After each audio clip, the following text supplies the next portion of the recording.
O balde caiu no chão de mármore com um estrondo que ecoou pelo salão inteiro. Marcos congelou. 50 pares de olhos viraram na direção dele. O silêncio foi quebrado por uma risada. Grave, arrogante. Victor Brennan, o homem mais rico daquela sala, apontou para ele como se fosse uma piada pronta. Olhem, o faxineiro derrubou água na minha Ferrari. A multidão riu. Marcos sentiu o sangue subir para o rosto. Não era água, era suor do próprio trabalho. E aquela Ferrari vermelha, parada ali no centro da festa como troféu, nem estava suja. Victor só queria um alvo, e Marcos era invisível o suficiente para ser perfeito. Marcos abaixou a cabeça e pegou o balde. As mãos tremiam, mas não de medo. Era raiva, raiva silenciosa. A mesma que ele engolia todos os dias ao limpar os banheiros daquele clube de milionários, ao ouvir piadas sobre gente como ele, ao ser tratado como móvel. Victor se aproximou, o perfume caro misturado com o uísque. Sabe quanto custa essa beleza? Ele bateu na lateral da Ferrari com a palma aberta. 2 milhões de dólares. Você não ganha isso nem em 10 vidas, amigo. Marcos não respondeu. Apenas limpou o chão. Mas Victor não tinha terminado. Ele nunca terminava. Sabe o que é mais engraçado? Victor falou alto para todos ouvirem. Essa Ferrari está quebrada há 3 meses. Gastei uma fortuna com mecânicos, os melhores do país. Nenhum descobriu o problema. Ele riu de novo, mas dessa vez tinha amargura na voz. Um carro de 2 milhões, e eu não consigo nem ligar o motor. Foi quando Marcos cometeu o erro. Ele olhou para a Ferrari. Não foi um olhar qualquer. Foi o olhar de quem entende, de quem reconhece. Victor percebeu. O quê? Você sabe alguma coisa, faxineiro? A voz era debochada, mas tinha uma ponta de curiosidade. Marcos respirou fundo. Ele devia ficar calado. Devia terminar de limpar e ir embora. Mas as palavras saíram antes que ele pudesse impedir. Sistema de injeção eletrônica. Provavelmente os sensores MAP. O silêncio voltou, mas agora era diferente. Pesado. Victor inclinou a cabeça. Os olhos estreitaram. Repete isso. Marcos engoliu seco. O problema deve estar no sistema de injeção. Os sensores de pressão absoluta do coletor. É comum em motores V12 quando... Victor o interrompeu com uma gargalhada que pareceu uma explosão. Vocês estão ouvindo isso? O faxineiro é mecânico agora. A multidão riu junto, mas Victor não estava rindo de verdade. Ele estava ofendido. Como um homem que limpa privadas ousava opinar sobre sua Ferrari? Ele deu um passo à frente, invadindo o espaço de Marcos. Tá bom, expert, vou te fazer uma proposta.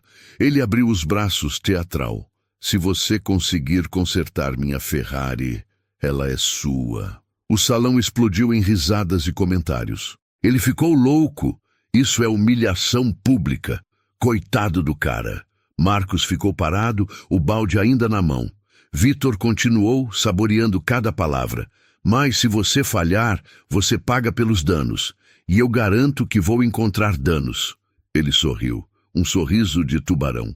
E aí, faxineiro, aceita a aposta? Ou vai admitir que estava só dando uma de espertinho? Marcos olhou para a Ferrari, vermelha, reluzente, inalcançável. Ele pensou no pai, na oficina velha, nas noites em que ficavam até tarde consertando carros que chegavam quebrados e saíam novos. Ele tinha 15 anos quando o pai morreu. Nunca mais tocou em um motor. Nunca mais quis. Mas agora, olhando para aquele carro, sentiu algo queimar no peito. Não era só raiva, era memória, era propósito. Ele largou o balde no chão. O som ecoou como uma declaração. Me dê a chave. Victor piscou, surpreso. Não esperava isso. O quê? Marcos deu um passo à frente. Pela primeira vez na noite, ele olhou Victor nos olhos. Me dê a chave da Ferrari, eu aceito. O sorriso de Victor vacilou por um segundo. Apenas um segundo. Mas voltou, maior e mais cruel. Ele tirou a chave do bolso e jogou no chão, aos pés de Marcos. Pegue, é sua chance de ser rico ou de perder o pouco que tem. Marcos se abaixou, pegou a chave e sentiu o metal gelado na palma. A multidão estava em silêncio agora, todos esperando. alguns com pena, outros com curiosidade mórbida. Victor se virou para os convidados triunfante. Senhoras e senhores, marquem este momento. O faxineiro vai consertar uma Ferrari. Ele levantou a taça de uísque. Ou vai aprender que cada um deve conhecer seu lugar. Marcos guardou a chave no bolso do uniforme. Ele sabia exatamente o que tinha acabado de fazer. Tinha entrado em uma armadilha. Victor não queria que ele consertasse o carro. Victor queria destruí-lo publicamente. Mas Marcos também sabia outra coisa. Aquela Ferrari tinha um problema, e ele tinha a solução. Ele virou as costas para a multidão e caminhou em direção à saída. Ninguém aplaudiu, ninguém desejou sorte. Ele era apenas o faxineiro que tinha perdido a cabeça, mas enquanto caminhava, Marcos apertou a chave no bolso, e pela primeira vez em anos, sentiu algo que tinha esquecido: esperança. Victor Brennan não nasceu rico. Ele construiu seu império, ou pelo menos era isso que ele dizia. A verdade era diferente. Victor tinha herdado uma construtora do pai e a transformou em um conglomerado de exploração. Salários atrasados, funcionários descartáveis, contratos que sangravam pequenos fornecedores até a falência. Mas nada disso importava quando você tinha dinheiro suficiente para comprar silêncio. E Victor tinha muito dinheiro. Sua mansão ficava no topo da colina mais cara da cidade. 20 quartos, uma garagem com capacidade para 15 carros. E todos eram obras de arte sobre rodas. Lamborghinis, Bugattis, Porsches clássicos, mas a joia da coleção era aquela Ferrari Enzo vermelha, edição limitada, uma das 399 produzidas no mundo. Victor a comprou em um leilão por $2,5 milhões, só para mostrar que podia. Ele tratava aquela Ferrari melhor do que tratava qualquer ser humano. Todos os dias, um funcionário tinha que polir o carro, não podia usar qualquer pano. Tinha que ser microfibra importada da Alemanha. A temperatura da garagem era controlada, 22 graus. Nem mais, nem menos. Victor passava horas apenas olhando para o carro, tocando no capô, sentindo o poder que aquele metal representava.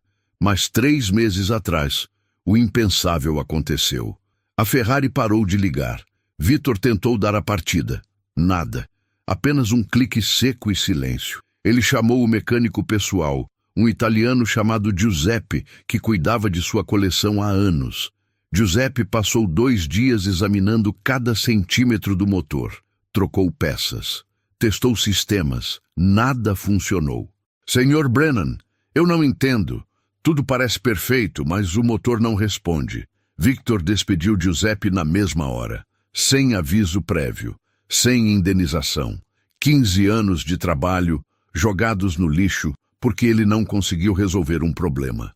Depois, vieram outros mecânicos, os melhores que o dinheiro podia comprar. Um especialista de Miami, outro direto da Itália, recomendado pela própria Ferrari. Cada um cobrava fortunas só pela consulta, e cada um saía derrotado. A Ferrari se tornou uma ferida aberta no ego de Victor. Ele não podia vendê-la quebrada. Seria admitir derrota. Não podia doá-la. Seria desperdiçar dinheiro. Então ela ficou ali, parada na garagem, como um lembrete diário de que nem todo problema se resolve com dinheiro. E isso o deixava furioso. Victor Brennan não aceitava fracassos, especialmente quando eram públicos. E o problema tinha se tornado público. Seus amigos milionários sabiam, faziam piadas nas festas. E aí Victor conseguiu ligar aquele carrinho.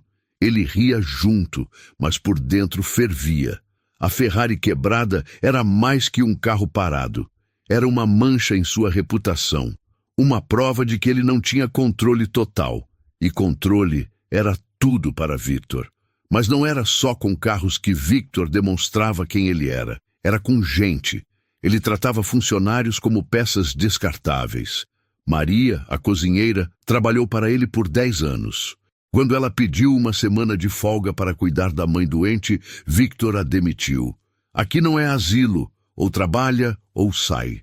Roberto, o motorista, bateu o carro em uma noite de chuva. Sem feridos, apenas um arranhão no para-choque.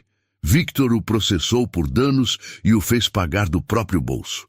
A lista de humilhações era longa. Jorge, o segurança, foi demitido porque bocejou durante uma festa. Você está cansado do meu dinheiro? Lúcia, a secretária, foi rebaixada para arquivo porque usou um batom vermelho. Você acha que está em uma boate? Victor não via pessoas, via ferramentas. E quando uma ferramenta parava de funcionar, ele simplesmente jogava fora e pegava outra. Marcos conhecia todas essas histórias. Ele limpava os escritórios, ouvia as conversas, via as lágrimas escondidas nos banheiros. Ele próprio já tinha sido alvo. Uma vez, Victor o humilhou com xingamentos pesados na frente de clientes. Outra vez, jogou lixo no chão que Marcos tinha acabado de limpar. Ops, você existe para isso, não é? E Marcos engolia, sempre engolia, porque precisava do emprego, porque tinha contas para pagar, porque homens como ele não tinham escolhas. Mas a Ferrari era diferente. A Ferrari era a rachadura na armadura de Victor. Era a prova de que existia algo que ele não podia controlar, algo que o dinheiro não resolvia.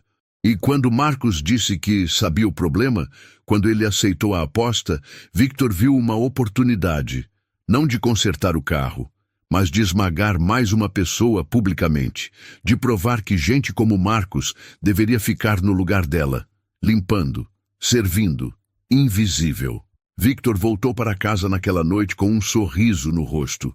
Ele tinha armado a cilada perfeita. Marcos ia tentar consertar a Ferrari. Ia falhar como todos os outros.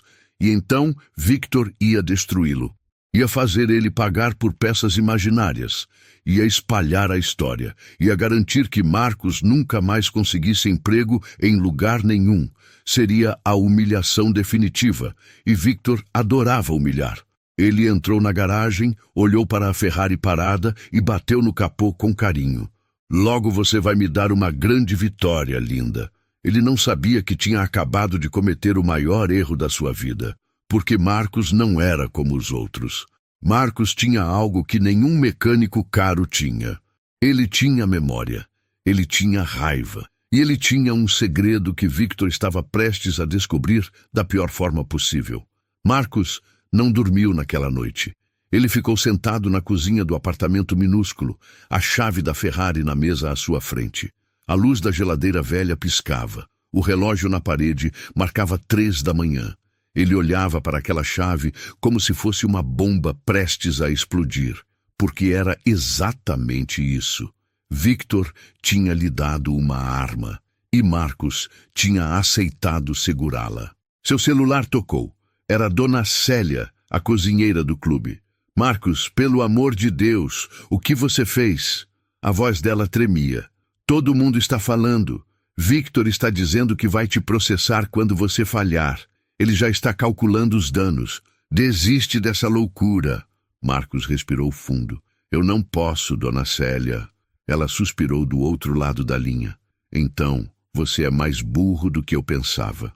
Na manhã seguinte, Marcos chegou ao clube antes do sol nascer. Ele tinha 48 horas. Era o prazo que Victor tinha dado. 2 dias para fazer o que mecânicos especializados não conseguiram em 3 meses.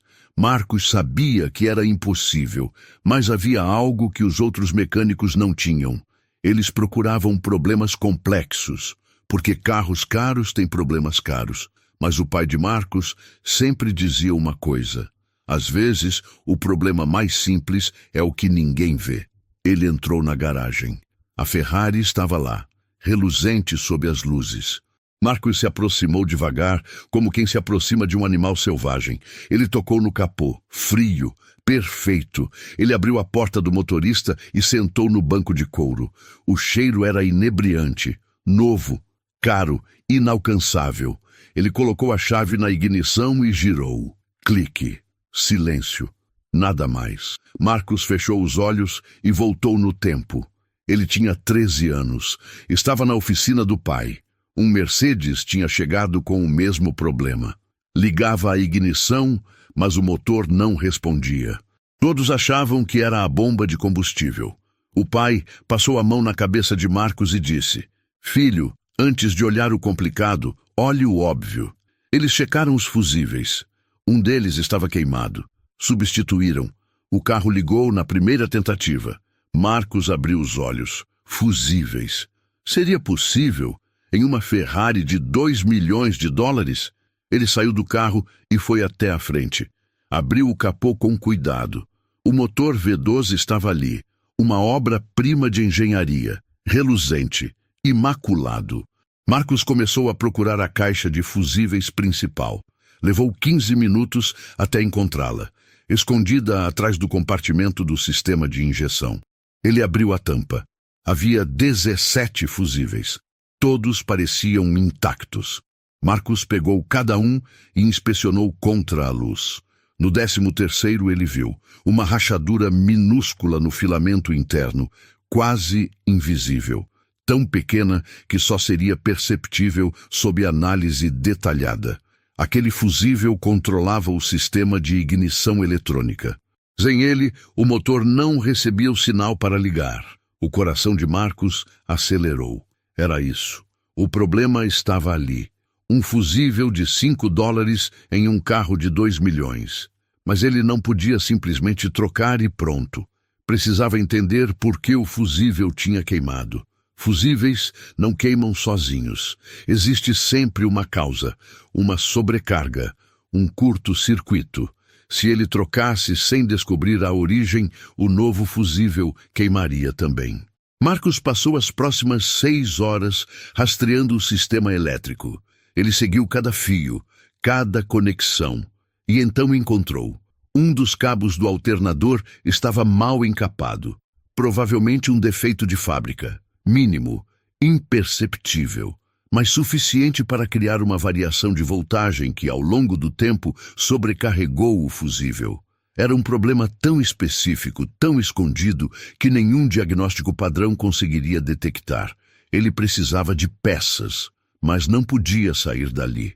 Se Vitor soubesse que ele tinha deixado a garagem, diria que Marcos tinha adulterado algo. Tinha que ser ali, com o que tinha.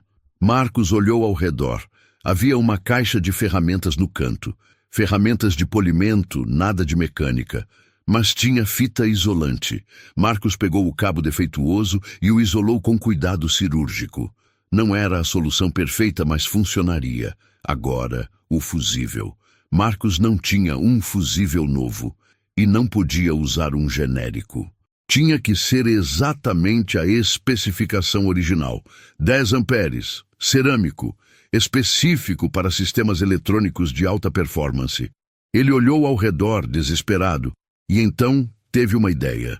Havia outros carros na garagem, uma Lamborghini, uma Porsche, carros igualmente sofisticados, carros que Vitor amava quase tanto quanto a Ferrari.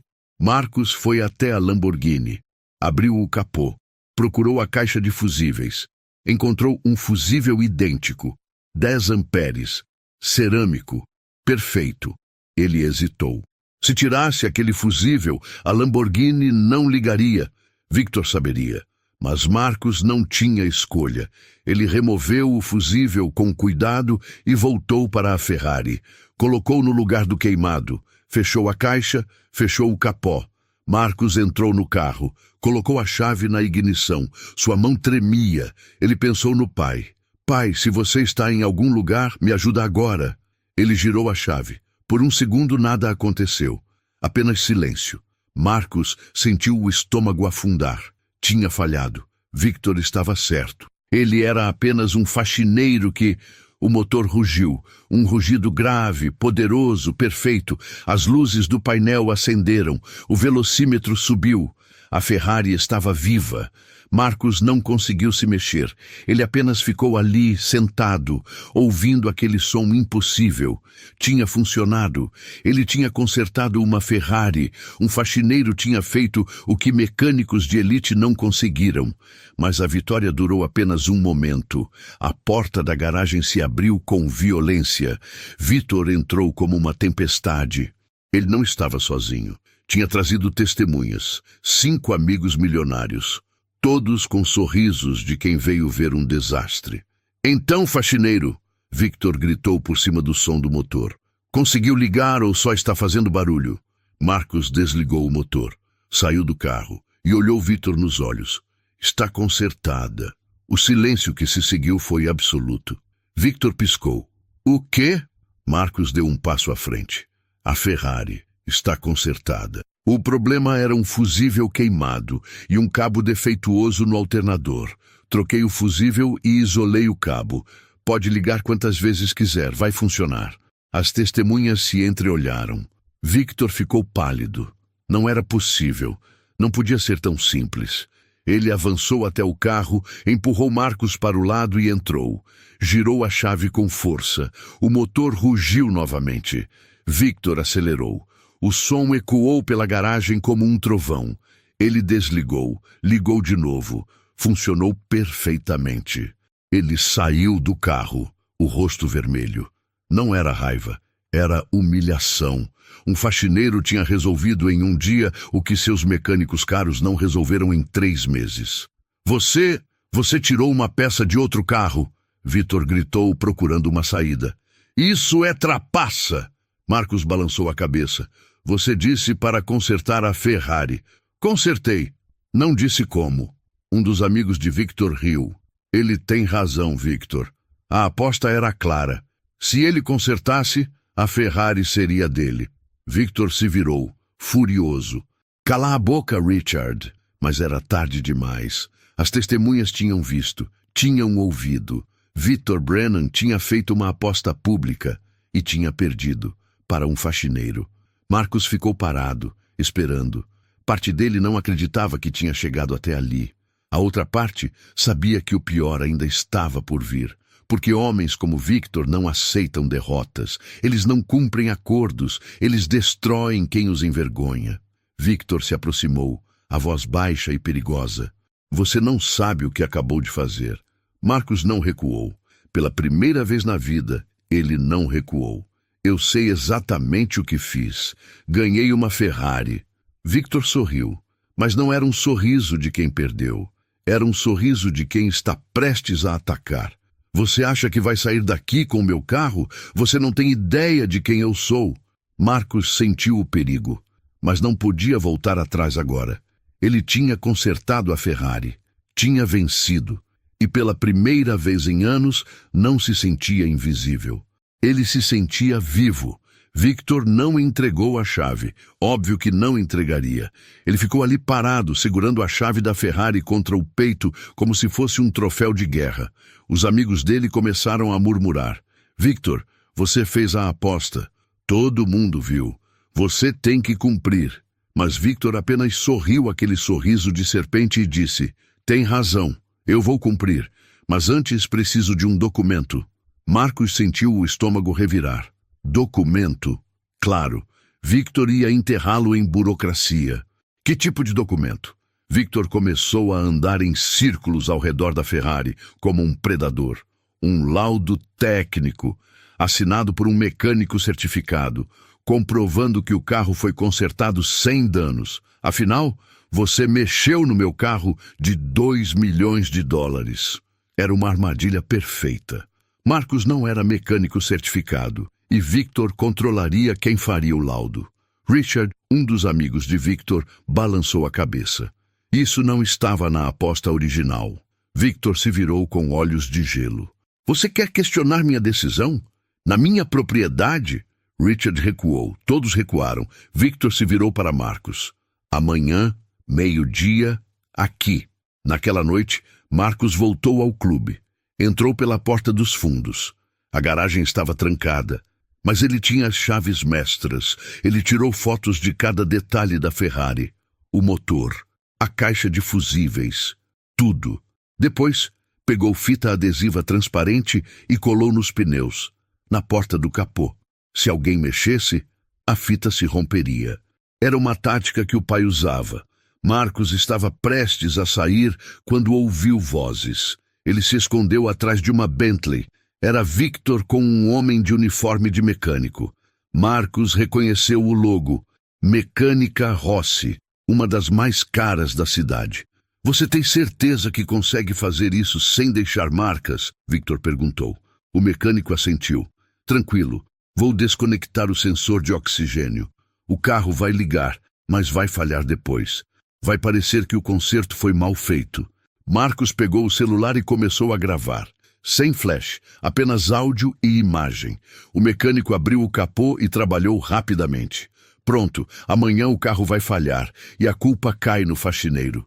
Victor pagou em dinheiro, 15 notas de 100. Marcos gravou tudo até eles saírem. Quando ficou sozinho, Marcos foi até a Ferrari. Encontrou o sensor de oxigênio desconectado. Reconectou com cuidado, tirou mais fotos, documentou tudo. Depois verificou as fitas adesivas. Estavam rompidas. Alguém tinha aberto o capô, mas agora estava tudo documentado.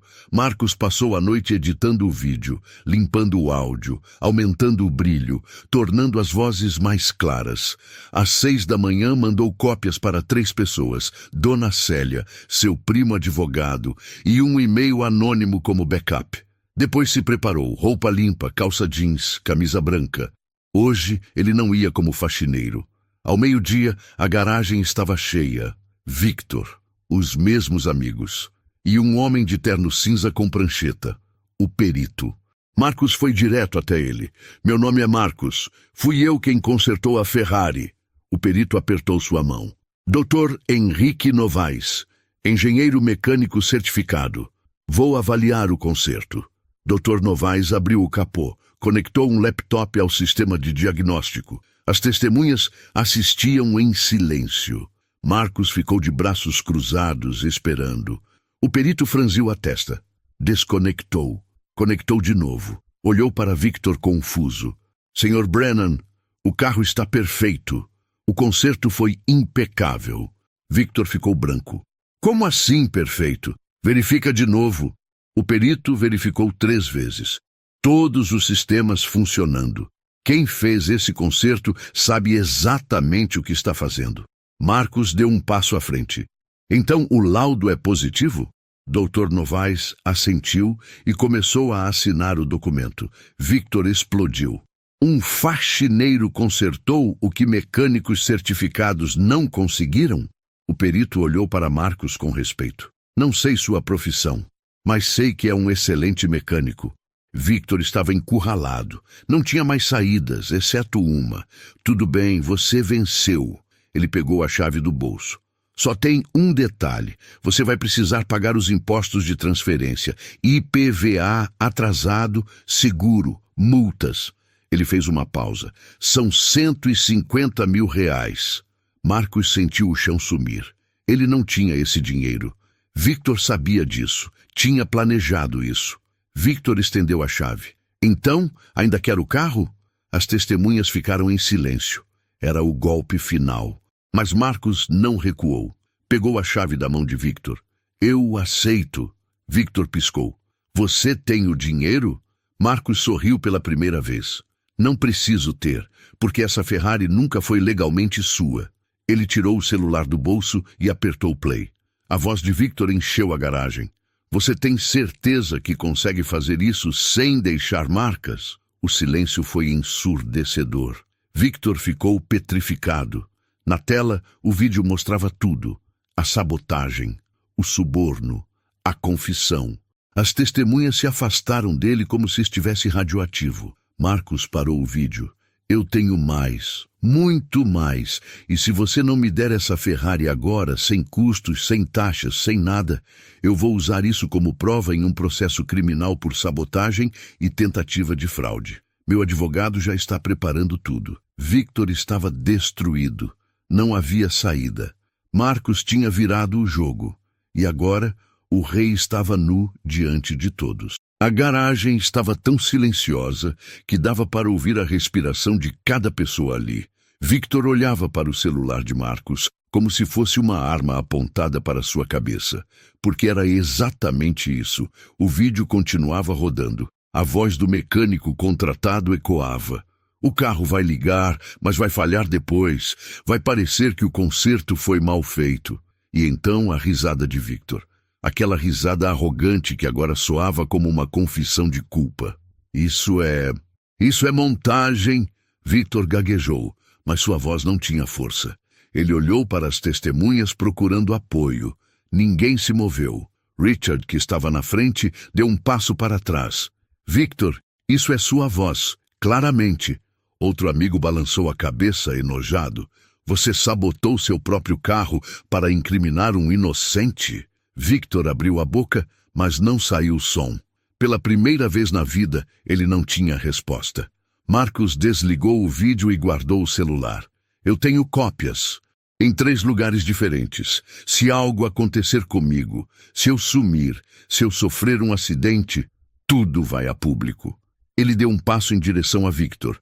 E não é só o vídeo. Eu tenho fotos, documentação completa, horários, testemunhas que viram você entrar na garagem ontem à noite. Victor recuou. Ele que sempre avançava, que sempre dominava, agora recuava. Você não entende com quem está mexendo, Victor sussurrou. Mas era uma ameaça vazia. Marcus balançou a cabeça. Não, você que não entende. Durante anos eu limpei seus banheiros, ouvi suas conversas, vi você destruir pessoas. Maria, a cozinheira que você demitiu porque a mãe dela estava doente. Jorge, o segurança que você humilhou por bocejar. Roberto, que você processou por um arranhão no para-choque. Marcus fez uma pausa. Eu vi tudo e guardei tudo.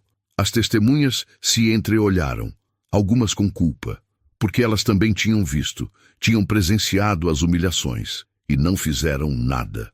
Victor tentou retomar o controle. Vocês vão acreditar em um faxineiro? Eu sou Victor Brennan. Eu construí um império. Marcus o interrompeu. Você herdou uma construtora e transformou em máquina de exploração. Salários atrasados, fornecedores quebrados, funcionários tratados como lixo. Cala a boca! Victor explodiu. Ele avançou em direção a Marcus, os punhos cerrados. Mas Dr. Novaes, o perito, se colocou entre os dois. Sr. Brennan, sugiro que o senhor se acalme. Há testemunhas suficientes aqui. Victor parou, tremendo de raiva. Ele olhou ao redor. 5 amigos, um perito, e todos olhavam para ele com uma mistura de pena e repulsa. O imperador estava sem roupas. E todos finalmente viam quem ele realmente era. Marcus estendeu a mão. A documentação do carro, agora. Victor não se moveu. Marcus continuou, a voz firme. Você tem 2 opções. Me dá a Ferrari, com toda a documentação, sem custos, sem taxas, sem nada. Ou eu vou tornar público esse registro de sabotagem e processar você criminalmente por tentativa de fraude e difamação. Ele fez uma pausa. Eu já tenho advogado, e tenho certeza de que a imprensa vai adorar essa história. Victor fechou os olhos. Ele sabia que tinha perdido, completamente. A documentação está no escritório, ele disse, a voz derrotada. Vou buscar. Marcus balançou a cabeça. Não, você manda alguém buscar. Você fica aqui, comigo, onde eu posso ver. Victor olhou para Richard. Busca a documentação do Enzo. Está no cofre, código 2847. Richard hesitou. Victor, você tem certeza? Victor explodiu novamente. Vai buscar! Richard saiu correndo. O silêncio voltou. Marcus ficou parado, observando Victor desmoronar. Não havia prazer nisso. Apenas justiça. Depois de 5 minutos que pareceram horas, Richard voltou com uma pasta preta. Documentos, certificado de propriedade. Tudo. Ele entregou para Marcus, não para Victor. Marcus abriu a pasta e verificou. Estava tudo ali. Ele olhou para Dr. Novaes. Doutor, o senhor pode testemunhar que essa transferência está sendo feita sem coerção?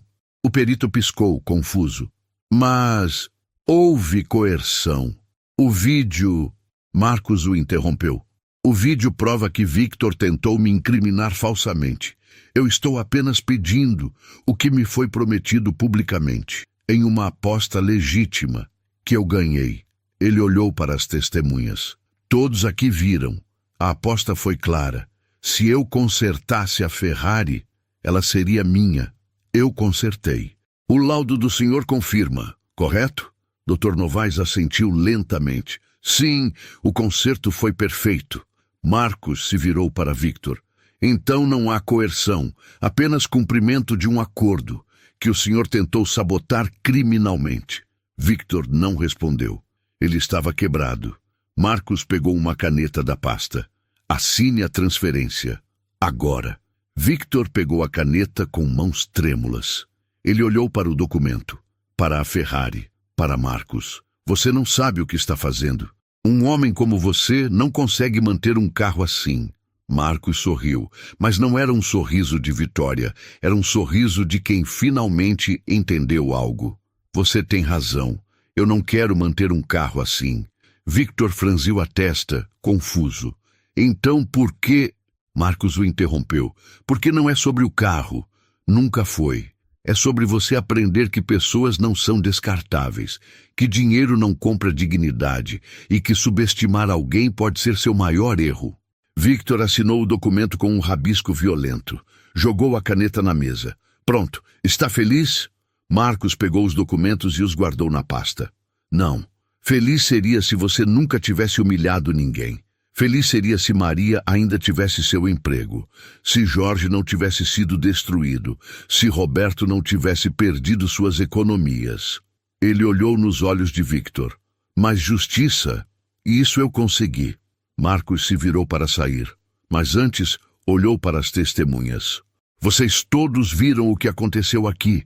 E vocês todos viram o que Victor fez durante anos, com funcionários, com fornecedores, com qualquer um que ele considerasse inferior. Ele fez uma pausa. Quando saírem daqui, pensem sobre isso. Sobre quantas vezes ficaram calados, sobre quantas vezes riram junto, sobre quantas vezes foram cúmplices. O silêncio era pesado, culpado. Marcos caminhou em direção à Ferrari, abriu a porta, entrou. O couro cheirava a vitória. Ele colocou a chave na ignição e ligou o motor. O rugido encheu a garagem como um grito de liberdade. Ele olhou no retrovisor. Victor estava parado, sozinho, pequeno. Um rei sem reino. Marcos colocou a Ferrari em marcha e saiu daquela garagem. Enquanto dirigia pelas ruas, ele não se sentia rico, não se sentia poderoso.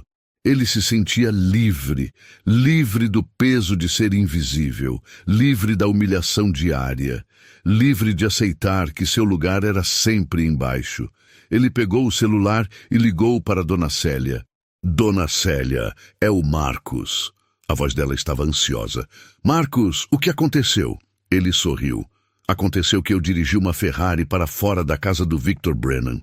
E ela é minha. O grito de alegria de Dona Célia quase estourou o telefone. Meu Deus, você conseguiu, eu não acredito. Marcos riu, e era um riso genuíno, de alívio, de vitória. Dona Célia, amanhã a gente conversa. Tenho uma proposta para a senhora. Ele desligou e continuou dirigindo. O sol estava se pondo. A cidade estava linda. E pela primeira vez em anos, Marcos se permitiu sonhar. Não com riqueza, mas com possibilidades, com recomeços, com justiça feita. Marcos não vendeu a Ferrari no dia seguinte, nem na semana seguinte. Ele a estacionou na frente do prédio onde morava. Um prédio simples, de 3 andares, em um bairro operário. A Ferrari vermelha ali era como um diamante na lama. Os vizinhos saíam para ver, tiravam fotos, faziam perguntas. Marcos é sua mesmo? Como você conseguiu? E Marcos contava tudo, a humilhação, a aposta, a sabotagem, a vitória. A história se espalhou, primeiro no bairro, depois na cidade. Alguém postou no Facebook, outro no Twitter. Em 3 dias, a história estava em todos os lugares. Faxineiro ganha Ferrari de bilionário em aposta e expõe sabotagem. Os portais de notícia ligavam. Queriam entrevistas. Marcos aceitou uma, apenas uma, do jornal local. Ele mostrou o vídeo da sabotagem. Contou sobre anos de humilhação, sobre os outros funcionários que Victor tinha destruído. A reportagem viralizou. 50 mil visualizações no primeiro dia, 200 mil na primeira semana. As pessoas não compartilhavam só pela Ferrari, compartilhavam pela justiça, porque todo mundo conhecia um Victor Brennan. Todo mundo já tinha sido humilhado por um chefe, por um rico, por alguém que achava que podia pisar nos outros. A história de Marcos era a vingança de todos eles. Então, algo inesperado aconteceu. Outros funcionários de Victor começaram a falar. Maria, a cozinheira demitida, deu entrevista. Contou sobre os 10 anos de trabalho jogados fora porque ela pediu uma semana para cuidar da mãe doente. Roberto, o motorista processado, mostrou os documentos, as dívidas que ainda pagava por causa de um arranhão. Jorge, o segurança demitido por bocejar, falou sobre a depressão que desenvolveu depois de perder o emprego sem justa causa. Um por um, eles saíram das sombras, e quanto mais falavam, mais a reputação de Victor desmoronava. Empresas começaram a cancelar contratos. Não queremos associação com alguém que trata funcionários assim. Fornecedores cobraram dívidas antigas. Bancos revisaram empréstimos. A prefeitura abriu investigação sobre irregularidades trabalhistas. Victor Brennan, o intocável, estava sendo tocado. E doía. Ele tentou reagir. Contratou uma assessoria de imprensa. Deu entrevista dizendo que tudo era mentira, que Marcos tinha forjado o vídeo, que era uma conspiração para extorquí-lo. Mas ninguém acreditou, porque o vídeo era claro, a voz era dele, os rostos eram reconhecíveis e, mais importante, todo mundo que já tinha trabalhado para ele sabia que era verdade. A negação de Victor só piorou as coisas. Marcos recebeu uma ligação. Era de um escritório de advocacia. Mas não era ameaça, era oferta. Senhor Marcos, representamos 15 ex-funcionários do Sr. Brennan. Gostaríamos de processar por danos morais, assédio moral e rescisões indevidas. O senhor estaria disposto a testemunhar? Marcos não hesitou. Sim, quando precisarem de mim, estarei lá. O processo foi aberto. Ganhou mais manchetes. Ex-funcionários processam bilionário por assédio moral. Victor tentou abafar. Ofereceu acordos, dinheiro para silêncio. Alguns aceitaram, precisavam, mas outros recusaram. Maria recusou. Não é sobre dinheiro, é sobre dignidade. Jorge recusou. Ele precisa aprender. Roberto recusou. Eu quero que todos saibam o tipo de homem que ele é. Enquanto isso, Marcos tomou uma decisão. Ele vendeu a Ferrari, mas não para qualquer um. Ele procurou um colecionador que pagasse o valor justo, 2.200.000 reais. Dinheiro limpo, legal. E então fez algo que ninguém esperava. Ele não gastou tudo consigo mesmo. Ele dividiu. Primeira coisa, ele deu 100.000 reais para Maria, para compensar os anos que você perdeu.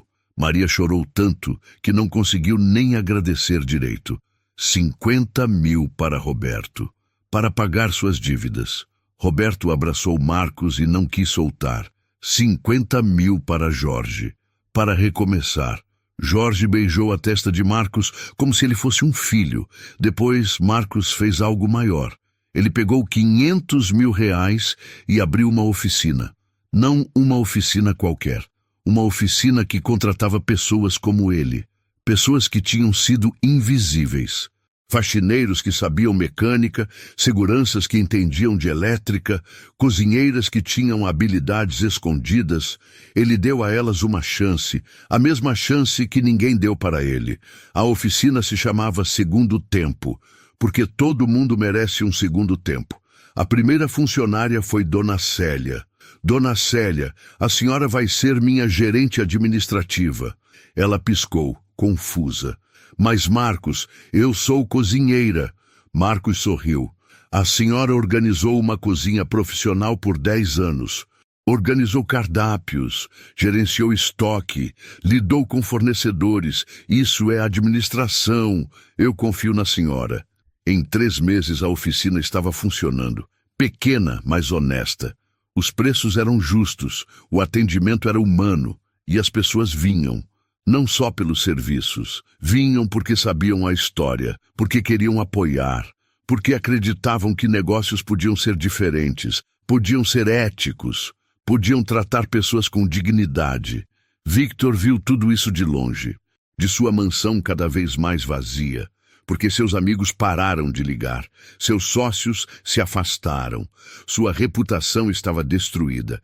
Ele tentou processar Marcos por difamação. O processo foi rejeitado.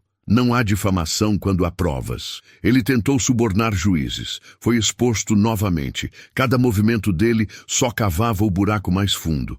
Um dia, 6 meses depois, Victor apareceu na oficina de Marcos. Ele não veio de Ferrari, veio de táxi. Porque a maioria dos seus carros tinha sido penhorada para pagar dívidas trabalhistas. Ele entrou na oficina e todos pararam. O silêncio foi instantâneo. Dona Célia se levantou, protetora. "O que você quer aqui?" Victor ignorou ela. Olhou para Marcos. "Eu preciso falar com você." Marcos limpou as mãos no pano. Estava consertando um Fusca 78. Trabalho honesto, suor limpo. "Pode falar." Victor olhou ao redor, para os funcionários, para a oficina simples, para tudo que Marcos tinha construído. "Como você fez isso?" A voz dele não tinha raiva, tinha confusão, derrota. Marcos deu de ombros. "Eu tratei as pessoas como gente, não como ferramentas." Victor balançou a cabeça. "Eu perdi tudo. Contratos, amigos, respeito. A empresa está falindo. Os processos estão me destruindo." Ele fez uma pausa. "E você ganhou tudo. Como?" Marcos se aproximou. Olhou nos olhos de Victor. "Eu não ganhei tudo. Eu ganhei o suficiente. E a diferença entre eu e você é que eu sei o que é suficiente." Victor ficou em silêncio. Depois de um longo momento, ele falou, a voz baixa.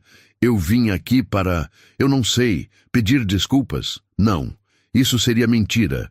Eu vim porque preciso entender. Como você sobreviveu? Como você não ficou amargo? Como você venceu?" Marcos respirou fundo. "Eu não venci sozinho. Maria me ajudou, Jorge me ajudou, Roberto me ajudou, Dona Célia me ajudou. Todas as pessoas que você destruiu me ajudaram, porque a gente entende algo que você nunca entendeu." "O quê?" Victor perguntou. Marcos sorriu. Um sorriso triste, mas genuíno. "Que juntos a gente é mais forte que qualquer bilionário sozinho." Victor assentiu devagar. Ele saiu daquela oficina menor do que quando entrou. Marcos voltou ao Fusca. Tinha trabalho a fazer, pessoas contando com ele, e pela primeira vez na vida, ele não estava limpando a bagunça de ninguém.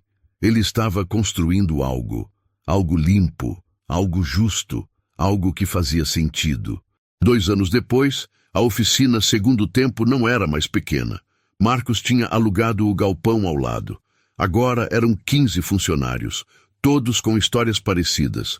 Todos que tinham sido invisíveis, subestimados, descartados, e agora todos com propósito, com dignidade, com um salário justo no final do mês.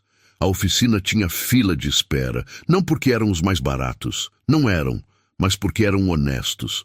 Quando um carro não precisava de conserto, eles falavam: "Seu carro está bom, não precisa trocar essa peça ainda."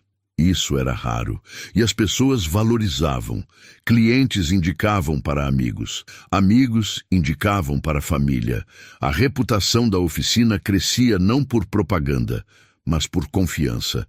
Marcos estava no escritório quando Dona Célia entrou com uma carta. "Marcos, chegou isso para você."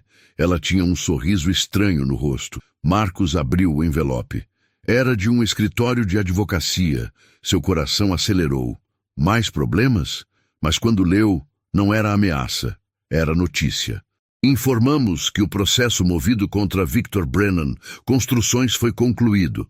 Sentença favorável aos requerentes. Total de indenizações: 2 milhões. Sua participação como testemunha foi fundamental." Marcos leu de novo. 4 milhões. Divididos entre 15 ex-funcionários. Não era riqueza, mas era justiça. Era reconhecimento. Era a prova de que o sistema às vezes funcionava. Ele mostrou a carta para Dona Célia. Ela leu e as lágrimas começaram a cair. "Maria vai poder pagar a cirurgia da mãe." Marcos assentiu. "E Jorge vai poder voltar a estudar. E Roberto vai quitar a casa." Naquela noite, Marcos organizou um churrasco na oficina. Chamou todos os ex-funcionários de Victor, os que tinham processado, os que tinham testemunhado, os que simplesmente tinham tido coragem de falar. Eram 30 pessoas, 30 histórias de dor. E agora, 30 histórias de superação. Maria trouxe a mãe, que estava recuperada. Jorge trouxe o diploma de técnico em eletrônica que tinha acabado de receber. Roberto trouxe a escritura da casa, finalmente quitada. Eles comeram, riram, choraram, compartilharam memórias dos tempos ruins e celebraram os tempos bons. No meio da festa, Marcos subiu em um banco e pediu atenção. Eu queria dizer uma coisa. O silêncio se fez. Quando tudo começou, quando Victor me desafiou naquela festa, eu só queria provar que eu não era invisível, que eu tinha valor. Ele fez uma pausa. Mas eu aprendi algo maior. Eu aprendi que nenhum de nós é invisível quando ficamos juntos, quando nos apoiamos, quando nos recusamos a aceitar que nosso lugar é sempre embaixo. As pessoas aplaudiram. Maria gritou, "Para Marcos!" E todos repetiram, "Para Marcos!" Ele sentiu os olhos marejarem, mas não de tristeza, de gratidão, por ter tido coragem, por ter resistido, por ter vencido, não sozinho, mas junto. Algumas semanas depois, Marcos estava fechando a oficina quando um carro parou na frente. Não era qualquer carro, era uma Ferrari, mas não a vermelha que ele tinha ganhado. Era uma preta, nova. A porta abriu e um homem de terno saiu. Marcos não reconheceu de imediato. "Posso ajudar?" O homem sorriu. "Marcos, sou eu." "Richard." Marcos piscou. Richard, um dos amigos de Victor, uma das testemunhas daquela noite. "O que você quer?" Marcos perguntou desconfiado. Richard levantou as mãos. "Paz. Eu só vim agradecer." Marcos franziu a testa. "Agradecer." Richard assentiu. "Você me abriu os olhos naquela garagem, quando você falou sobre cumplicidade, sobre ficar calado, sobre rir junto." Ele fez uma pausa. "Eu era como Victor, não tão cruel, talvez, mas eu pisava em pessoas, tratava funcionários mal, achava que era normal." Marcos cruzou os braços. "E agora?" Richard respirou fundo. "Agora eu mudei. Vendi metade da minha empresa e criei um fundo. Para funcionários que foram demitidos injustamente, para pessoas que precisam de segunda chance." Ele olhou para a oficina. "Inspirado em você, em segundo tempo." Marcos ficou em silêncio, processando. "Por que você está me contando isso?" Richard deu um passo à frente. "Porque eu queria que você soubesse que o que você fez não mudou só sua vida, mudou a minha, mudou a de muita gente." Ele estendeu a mão. "Obrigado." Marcos olhou para a mão estendida. Por um momento hesitou, mas então apertou-o, firme. "Não me agradeça. Agradeça as pessoas que você vai ajudar, elas que merecem." Richard entrou na Ferrari e foi embora. Marcos ficou ali, parado, olhando para o céu. A noite estava clara. Estrelas brilhavam. Ele pensou no pai. Será que estava vendo? Será que sabia que o filho tinha honrado o legado dele? Que tinha usado o conhecimento que ele ensinou para mudar vidas? Marcos sorriu. Ele sabia a resposta. O pai estaria orgulhoso. No dia seguinte, um jovem de 19 anos entrou na oficina, magro, tímido, uniforme de supermercado. "Você é o Marcos?" Marcos olhou para cima do motor que estava consertando. "Sou eu. Precisa de algo?" O jovem engoliu seco. Eu vi sua história na internet e eu queria perguntar." Ele hesitou. Marcos limpou as mãos e se aproximou. "Pode falar. Eu trabalho empacotando compras, mas eu sempre gostei de carros. Meu avô tinha uma oficina. Ele me ensinou algumas coisas antes de morrer." O jovem olhou para o chão. "Mas ninguém me contrata. Dizem que eu não tenho experiência, que eu não tenho certificado." Marcos reconheceu aquele olhar. Era o mesmo que ele via no espelho anos atrás. O olhar de quem se sente invisível. Marcos colocou a mão no ombro do jovem. "Qual seu nome?" "Diego." Marcos sorriu. "Diego, você sabe trocar óleo?" Diego assentiu, animado. "Sei, e sei trocar pneu também. e filtro de ar e... Marcos levantou a mão, rindo. Calma, uma coisa de cada vez. Ele fez uma pausa. Diego, como é seu horário no supermercado? Trabalho de manhã, saio às 2. Marcos pensou por um momento. Tudo bem, você pode vir aqui às 3, todos os dias. Vou te ensinar. De verdade. Mecânica de verdade. Não só o básico. Os olhos de Diego se arregalaram. Sério? Mas quanto eu tenho que pagar? Marcos balançou a cabeça. Você não paga nada. Você aprende. E quando estiver pronto, se quiser, você trabalha aqui. Com salário digno, com carteira assinada. Com respeito. Diego não conseguiu segurar. Ele abraçou Marcos, forte, desesperado, como quem abraça uma tábua de salvação. Obrigado, obrigado, obrigado. Marcos retribuiu o abraço. Não me agradeça ainda. Agradeça quando você estiver consertando seu primeiro motor sozinho. Diego se afastou, limpando as lágrimas. Eu vou trabalhar duro. Eu prometo. Marcos sorriu. Eu sei que vai. Naquela noite, Marcos fechou a oficina e foi para casa.